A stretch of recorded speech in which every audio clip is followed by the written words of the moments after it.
Are you ever going to leave, Clara? Mark sneered, reclining on the sofa. You heard him, Isabel added, curling her lips into a cruel smile. This house is too small for 3 adults, too small. I replied evenly, and yet somehow, you both managed to fit your affair in it. They smirked in unison. You've got until tonight, Mark said, or we toss you out ourselves. I'll leave, I agreed, smirking back. But I promise you'll regret it. Earlier that day had started as any other. I jumped on a Zoom call, sending off designs to a client. I had just wrapped up the presentation and closed my laptop when I heard the garage door open. Mark was home early again. I sighed and went downstairs, my mind already swirling with the questions that had plagued me for weeks. What's up with you coming home in the middle of the day so often? I asked, opening the fridge to prepare lunch. Work's changed, Mark said curtly, not meeting my eyes. Taking on a new project with Isabel, it's demanding. I paused, gripping a butter knife more tightly than necessary. Isabel, huh? You two seem to get along well. Mark shrugged. She's ambitious, knows what she wants. I decided that today would be different. I'd find my proof. I waited until he left for another urgent meeting and went directly to his study. I rifled through his desk drawers, my fingers trembling, until I found what I was looking for. There it was, a receipt for 2 at that swanky restaurant he claimed he could never afford to take me to, and another, a hotel receipt, room for 2, also in Isabel's name. Just as I put the papers back, I heard the front door open. Mark's voice, loud and carefree, floated through the hallway. My heart raced. I barely had time to hide the evidence when they walked in. Well, look who's curious, Isabel purred, leaning against the doorframe. Her presence in my home was like a cold slap to my face. What's the meaning of this? I snapped, holding up the receipts. Oh, those, Mark said nonchalantly. Isabel's moving in. There's no room for you anymore, Clara. My mind swirled, emotions a chaotic storm, but I locked them down immediately. I set down the receipts carefully on the desk and squared my shoulders. You both can have your fun, I said calmly, stepping forward. But let me assure you, it's going to cost you. Like we care? Isabel laughed, linking arms with Mark. There's the door. I walked out without another word. The weight of the betrayal tried to anchor me down, but I wouldn't give them the satisfaction. Through sheer will, I made it up to the bedroom. I pulled out an old suitcase and began to pack. My phone buzzed. It was Sophia, my daughter, checking in from college. I stared at her message for a beat, tears threatening to spill. I typed back briskly, "Everything's fine. See you soon."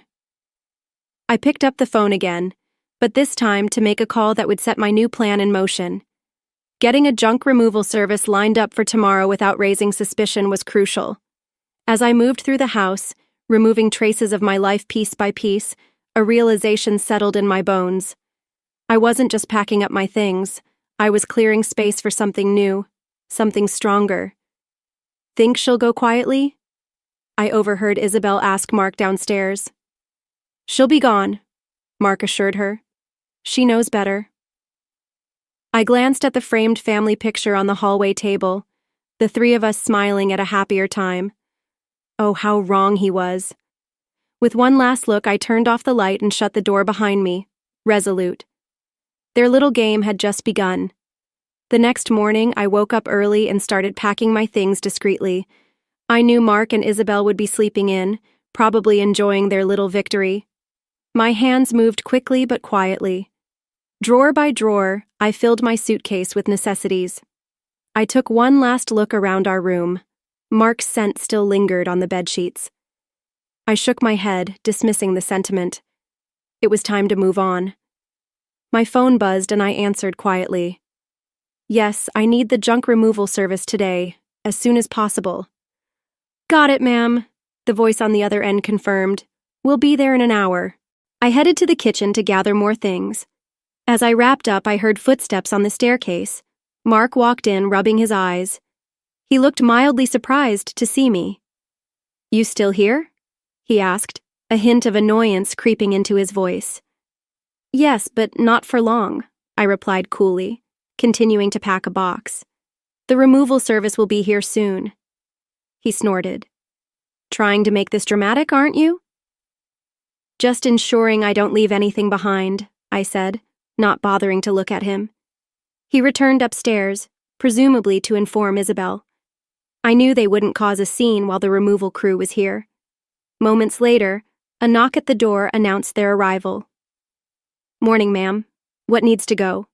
the lead guy asked, glancing around. "Everything," I replied, steady. "Every last piece that isn't nailed down." The team got to work, moving swiftly through the house.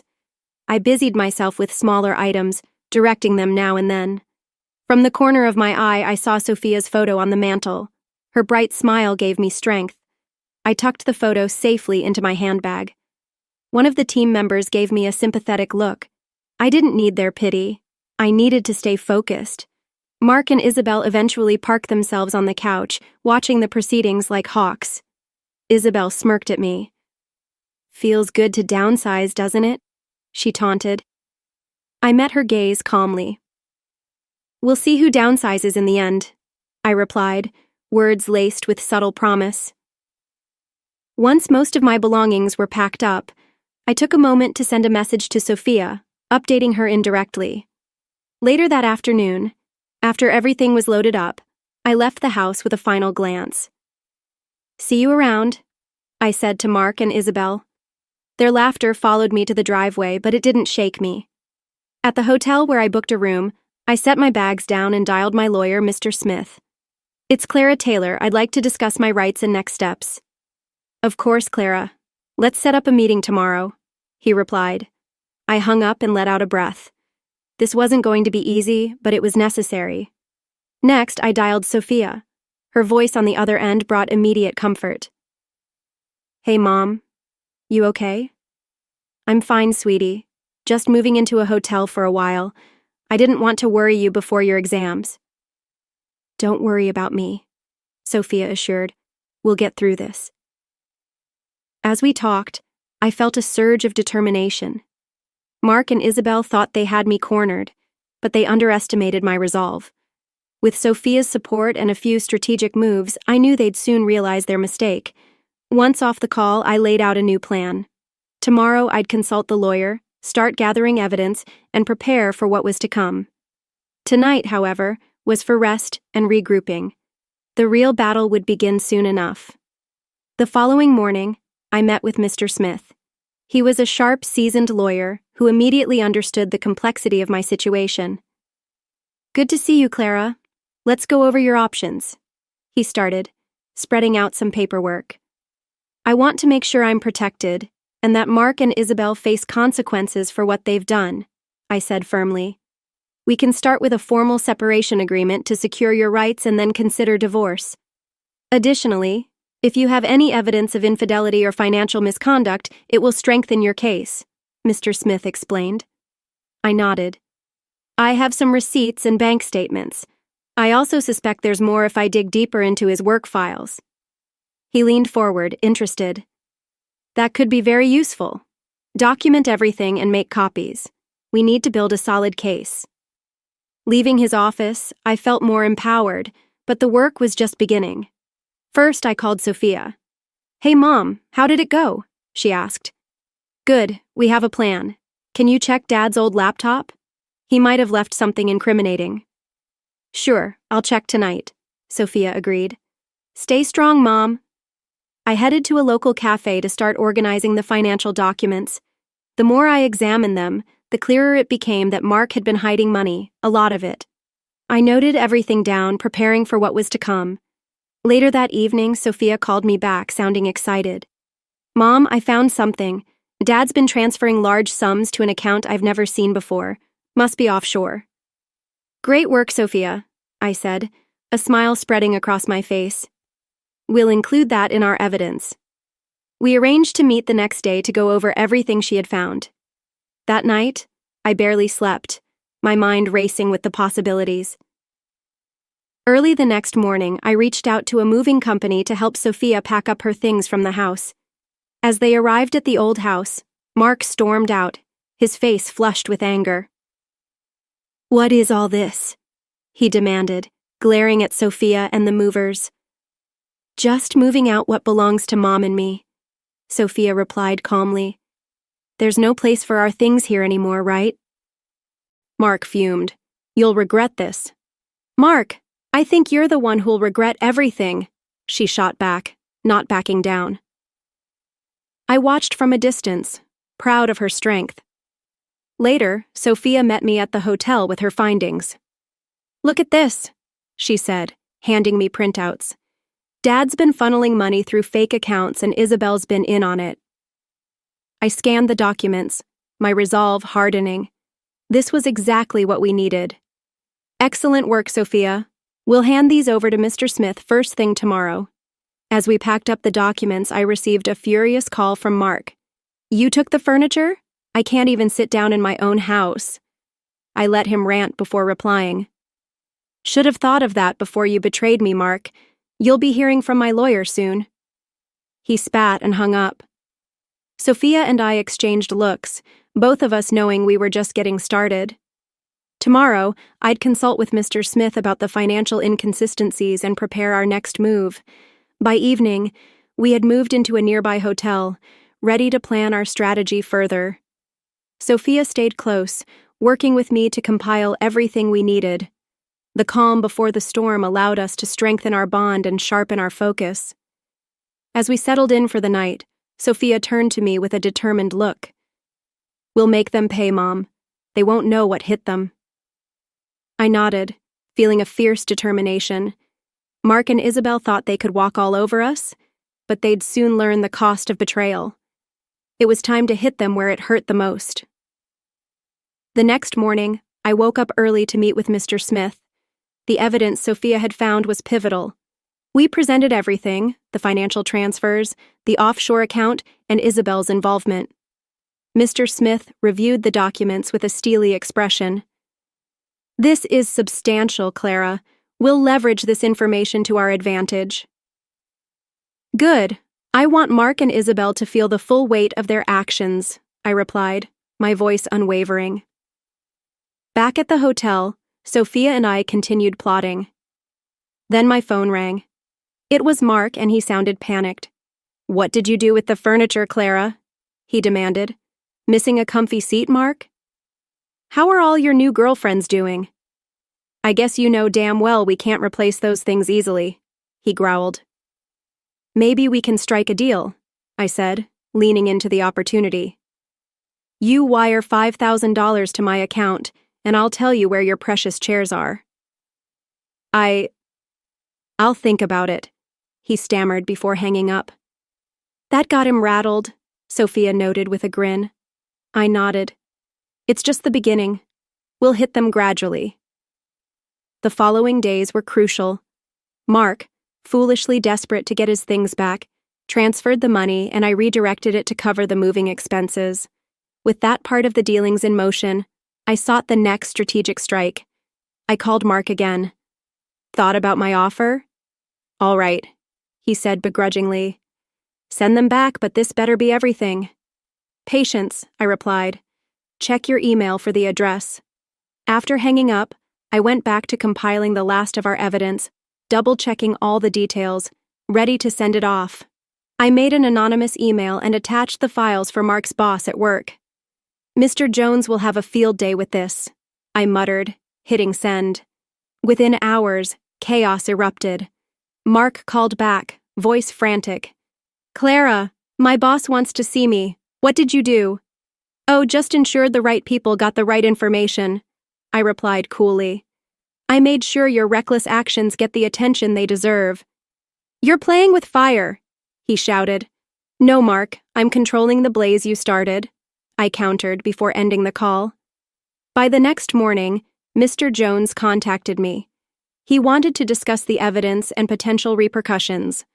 I agreed to meet him at his office with Mr. Smith. As we entered the office, Mr. Jones greeted us solemnly. "Mrs. Taylor, thank you for coming. I'm disturbed by what I've reviewed." I felt it was necessary for you to know what's been happening, I affirmed.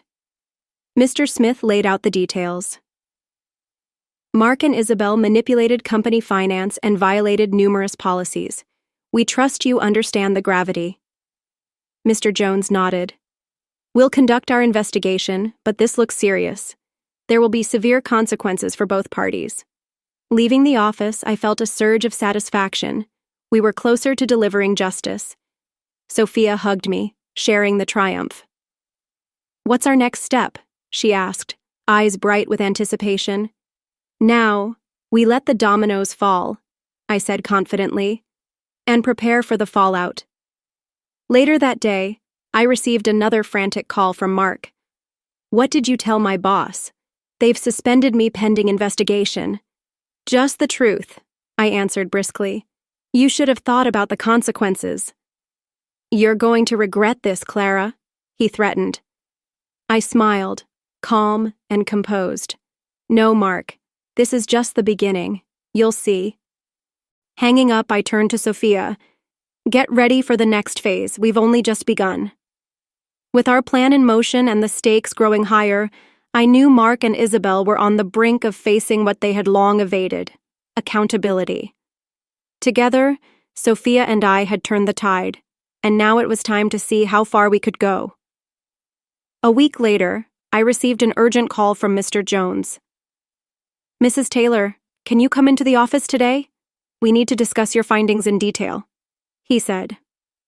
Of course, I'll be there shortly, I replied, already gathering the remaining evidence I'd planned to share. Sophia decided to come with me, eager to see justice in action. As we entered the building, I felt a mix of nerves and determination. This was the tipping point. Mr. Jones met us at the front, leading us into a conference room where a few other stern-faced executives waited. Thank you for coming, he began. We've reviewed the initial evidence, but we need further clarification. I handed over the detailed documents, financial transfers, and incriminating emails. Mr. Smith, who accompanied us, explained. Mark and Isabel have been involved in fraudulent activities, transferring company funds and covering their tracks poorly. The offshore accounts are just the beginning. One executive shook his head. This is beyond unacceptable. Rest assured, Mrs. Taylor, there will be severe repercussions. Sophia leaned in, whispering, They won't get away with this. As we laid out the final pieces, the executives grew more animated. This has far-reaching implications, Mr. Jones said. We need to suspend Mark and Isabel immediately and launch a full investigation. Leaving the office, I felt a heavy weight lift. We were finally turning the tide. Later that afternoon, Mark called, desperate. They suspended me, Clara. They're investigating everything. You need to fix this, he pleaded. I won't fix your mess, Mark, I replied coldly. You brought this on yourself. Isabel was on the line minutes later. You treacherous... Do you know what you've done? Yes, Isabel. I made sure you face the consequences of your actions, I said calmly. You'll regret this, she threatened before hanging up. Sophia and I spent the rest of the day finalizing our legal steps, ensuring our case was airtight.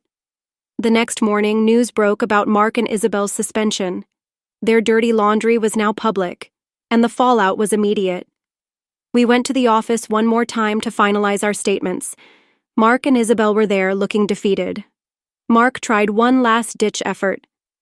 Clara, let's talk this through. We can find a way to settle this quietly, he said, attempting to sound reasonable. I shook my head. There's no quiet way out of this, Mark. You've lost all respect and integrity. Mr. Jones stepped in. Mr. Taylor, Miss Phillips, the evidence is insurmountable. The company is pressing charges and there will be civil suits as well. Mark turned on Isabel, desperation in his eyes. This is all your fault. You pushed for this. Me? You were in it up to your neck, Isabel snapped back, her voice shrill. Their bickering filled the room, each trying to deflect blame. It was a symphony of desperation and guilt. Finally, I faced them both. Both of you underestimated me. thinking I'd just disappear quietly. But you gave me the fire I needed. Leaving that office, I felt Sophia's hand in mine, both of us stronger, united. We had faced them down and come out victorious. That night, we celebrated quietly, knowing the battle wasn't fully over, but recognizing the milestone we had reached. Over dinner, Sophia looked at me, her eyes shining with admiration. You did it, Mom. You stood your ground, and they paid for it. We did it, I corrected, raising my glass. Together, from that day forward, our focus shifted to rebuilding our lives, our home. Mark and Isabel's fight for legal survival would continue, but we had already won the greatest victory, reclaiming our dignity and strength. Mark and Isabel were summoned to the company's headquarters the next day. Word of their misdemeanors had spread, and the atmosphere was thick with tension. I decided to witness the spectacle in person. Sophia came with me, both of us blending into the background of the bustling corporate environment. We watched as Mark and Isabel were escorted into a large conference room where Mr. Jones and several other executives awaited them. The room fell silent as the door shut behind us. Mr. Jones stood, a stack of papers in his hand. Mark, Isabel, the evidence against you is overwhelming. Embezzlement, fraud, and misappropriation of funds. We've begun a full audit, and preliminary findings are damning. Mark's face flushed. This is absurd. I demand to speak to someone higher up. There's no higher up for you, Mr. Jones said firmly. You've betrayed this company and its employees. Isabel tried to interject, her voice trembling. We can explain. Save it. Another executive cut in, his voice icy. We're pressing charges, and we will ensure you are held accountable to the fullest extent. Mark turned to Isabel, his eyes wild. You idiot, you were supposed to keep those records clean. I did everything you asked. Isabel snapped back. If you hadn't been so greedy. Their argument spiraled, loud enough to echo through the halls. Sophia and I exchanged glances, both of us grimly satisfied watching their public meltdown. Another executive cleared his throat. Enough. You both will be escorted out and served with notice of termination and legal action. Mark's demeanor shifted, desperation taking over. Please, there must be something we can do to fix this. Mr. Jones's expression softened for a fraction of a second, but then he steeled himself. The time for fixing things is long past. You're a liability to this company and a disgrace to your positions. As Mark and Isabel were led out, heads hanging low, Sophia and I quietly exited the building. Outside, she turned to me, her eyes glowing with satisfaction. That was tense, she said. Yes, but it was necessary, I replied. They needed to face the consequences. We didn't have much time to reflect before the next phase of our plan kicked into gear. I coordinated with Mr. Smith to finalize the divorce papers and ensure all our claims were solid. The story leaked to the press, and Mark and Isabel's personal lives started to unravel. Reporters camped outside their homes, seeking comments on the scandal.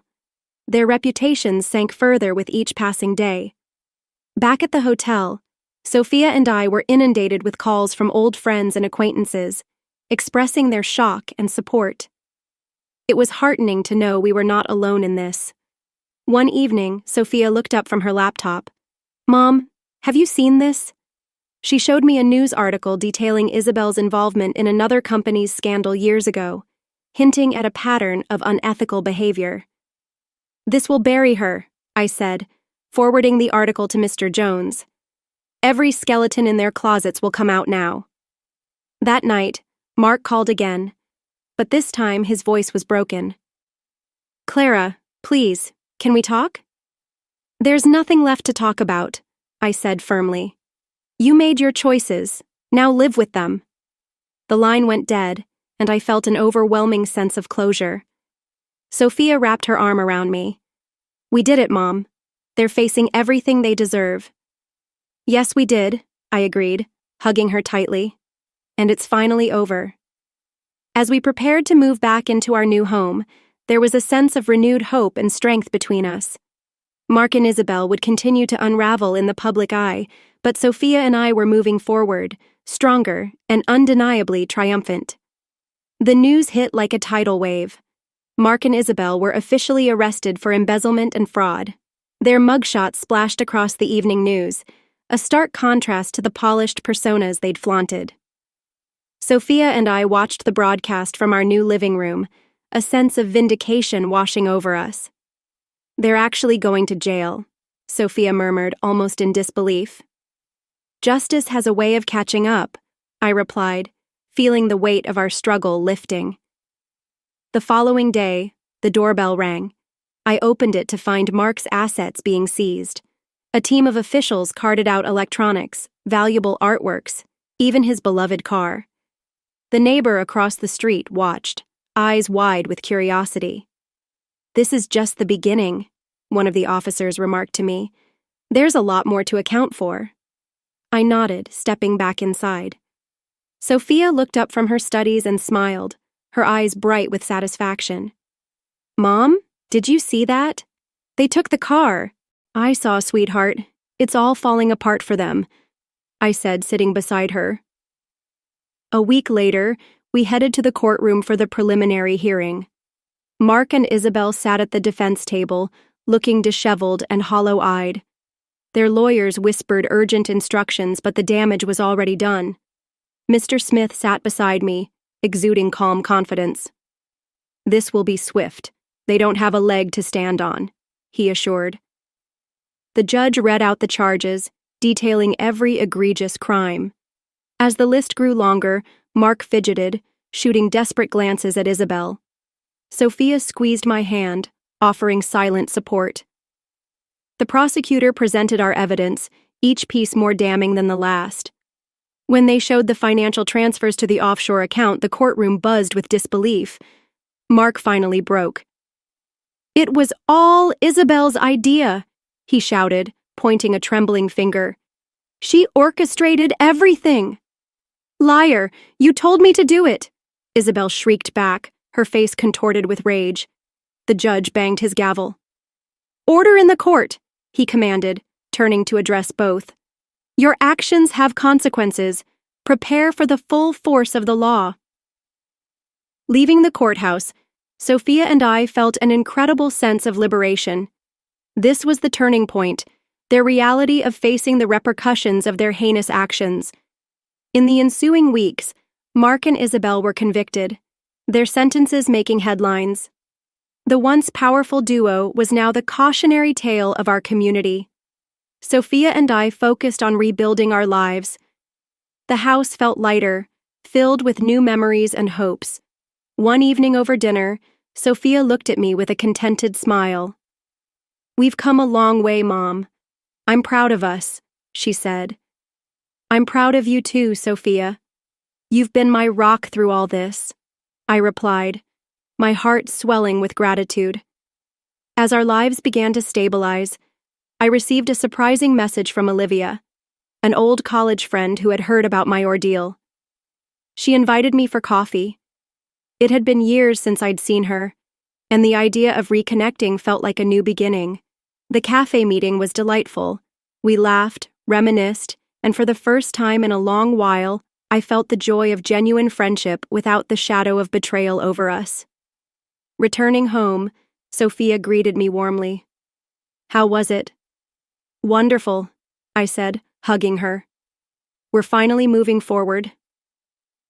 Mark and Isabel's trials were nearing their end, and the severe sentences they received cemented their fates as examples of consequences catching up with reckless actions. Watching the news report, Sophia whispered, "They got what they deserved." "Yes, they did. And we got our peace back," I affirmed, without regret. As we looked ahead, our bond stronger than ever, a sense of complete closure enveloped us. The storm had passed, leaving us clear skies and the promise of brighter days. With Mark and Isabel behind bars, life took on a new rhythm. Sophia and I settled comfortably into our new home. Mornings were no longer filled with dread, but with the promise of new beginnings. I found solace in my work as a graphic designer, delving into projects with renewed enthusiasm. One sunny morning, as I sipped coffee on the porch, Sophia joined me with her laptop. "Mom, I've been thinking, how about we start a small business together? We could combine our skills, your design expertise, and my marketing knowledge." I looked at her, surprised but excited. "That's a great idea, Sophia. We could create something meaningful, something ours." She beamed. "Let's brainstorm tonight. I have so many ideas." That evening turned into a planning session filled with laughter and creativity. We mapped out our venture, imagining a future untainted by past betrayals. The name we chose, Resilient Designs, felt appropriate, encapsulating our journey and newfound strength. Days turned to weeks, and our vision slowly materialized. We launched our business, received our first clients, and felt a growing sense of accomplishment. Every new project was a step forward, a testament to our resilience. One evening, a familiar name flashed on my phone. Picking it up, I heard an all-too-familiar panicked voice. "Clara," Isabel sobbed. "Please, you have to help me." "What do you think you're doing calling me?" I replied, anger bubbling. "Please, I'm scared. Mark's manipulating everyone, turning everyone against me," she cried. I took a deep breath, reminding myself how deep her betrayals ran. "You made your choices, Isabel. Now live with the consequences." She begged and pleaded, but my resolve remained firm. Ending the call, I felt a weight lift. Sophia walked in, sensing the tension. "Who was that?" she asked. "Isabel," I said simply, and I let her know she's on her own. She needs to face the reality she created. Sophia nodded, hugging me. "Good, she deserves it." Our business continued to grow, each success a reminder of how far we had come. We balanced work and life, cherishing the moments we spent together. One afternoon, in between client meetings, Sophia brought up a topic I hadn't considered in years. "Mom, have you thought about dating again?" she asked gently. I laughed. "Not really. It's been a long time, but who knows, maybe someday." Sophia smiled. "You deserve happiness, Mom. Don't close off the possibility." Her words stayed with me. A few weeks later, I decided to take a small step forward. I reconnected with Olivia, the old college friend I had coffee with, and found joy in our newfound friendship. Slowly, the idea of dating began to feel less daunting. One evening, Sophia set up an online profile for me, giggling as she chose pictures. "Trust me, Mom, you're going to have a great time." Reluctantly, I agreed. Soon, messages trickled in, and I found myself laughing at silly conversations with strangers who might become friends or more. As my life expanded, so did Resilient Designs. We hired a small team, moved into a cozy little office, and watched our dreams flourish. Our clients appreciated our work, often commenting on the passion and love we brought to each project. One day, as Sophia and I closed up the office, she turned to me, her eyes filled with pride. "Mom, we did it. We really turned everything around." "Yes, we did," I said, embracing her, "and the best part is, we did it together." Walking home, we felt a deep sense of contentment.